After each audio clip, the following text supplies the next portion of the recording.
Assalamualaikum warahmatullahi wabarakatuh. Video pembelajaran kelas 7 dengan judul Al-Quran dan Sunnah sebagai pedoman hidup.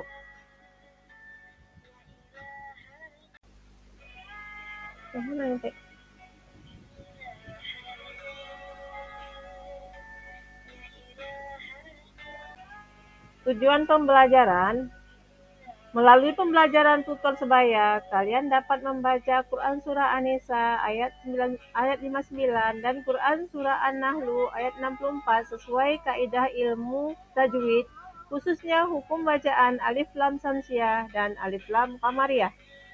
Melalui pembelajaran praktik, kalian dapat menghafal Quran Surah An-Nisa ayat 59 dan Quran Surah An-Nahlu ayat 64 sesuai kaidah tajwid.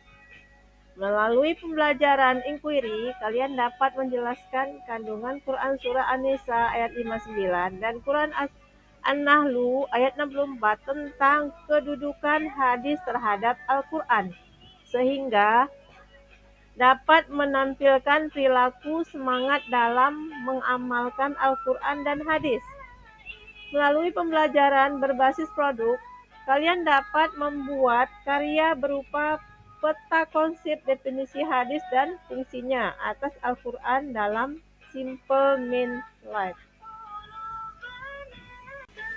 Infografis: membaca Quran Surah An-Nisa ayat 59 dan Quran Surah An-Nahlu ayat 64. Mengaktifkan Quran Surah An-Nisa ayat 59 dan Quran Surah An-Nahlu ayat 64.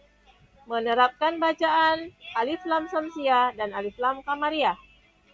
Memahami isi kandungan Surah An-Nisa ayat 59 dan Surah An-Nahlu ayat 64. Memahami posisi hadis terhadap Al-Quran. Perilaku semangat untuk mendalami Al-Quran dan hadis sesuai dengan Quran Surah An-Nisa ayat 59 dan Surah An-Nahlu ayat 64. Hafalan Quran Surah An-Nisa ayat 59 dan Quran Surah An-Nahlu ayat 64. Pantun pemantik: ke Jakarta naik sepeda, jangan lupa untuk sarapan. Jalankan hidup bermakna, Al-Quran hadis sebagai pedoman. Siang-siang pergi ke taman, hari Minggu diam di rumah.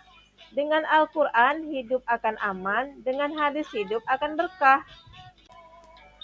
Setelah membaca uraian, mari bertafakur di atas. Tentu muncul pertanyaan dalam benak kalian. Silakan tulis 3 pertanyaan sebagaimana pada tabel berikut. Kemudian serahkan pertanyaan tersebut pada teman di samping kalian untuk dijawab. Untuk memperdalam materi pada bab ini, kalian dapat terbantu oleh beberapa kata atau kalimat kunci. Pahami beberapa kata kunci ini, yaitu 1. Definisi Al-Quran. 2. Definisi hadis. 3. Fungsi hadis terhadap Al-Quran. 4. Kandungan Quran Surah An-Nisa ayat 59 dan Quran Surah An-Nahlu ayat 64 tentang kedudukan hadis terhadap Al-Quran. 5. Alif lam qamariyah dan alif lam syamsiah. Ikhtisar. 1. Al-Quran adalah wahyu Allah Subhanahu wa taala berbahasa Arab sebagai mukjizat, disampaikan secara mutawatir, tertulis dalam mushaf, dan membacanya adalah ibadah. 2. Sunnah adalah semua yang bersumber dari Nabi Muhammad SAW, baik perkataan, perbuatan, takrir, tabiat, budi pekerti, atau perjalanan hidupnya.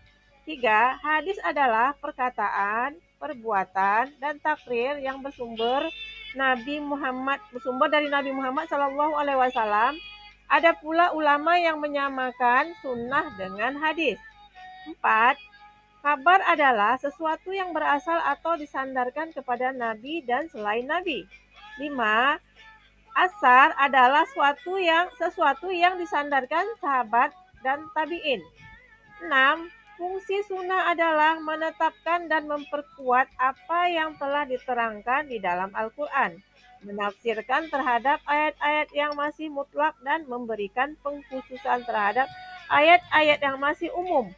memberikan kepastian hukum Islam yang tidak ada di Al-Quran, dan membatalkan ketentuan yang datang kemudian yang terdahulu. Sebab ketentuan yang baru dianggap lebih cocok dengan lingkungannya dan lebih luas.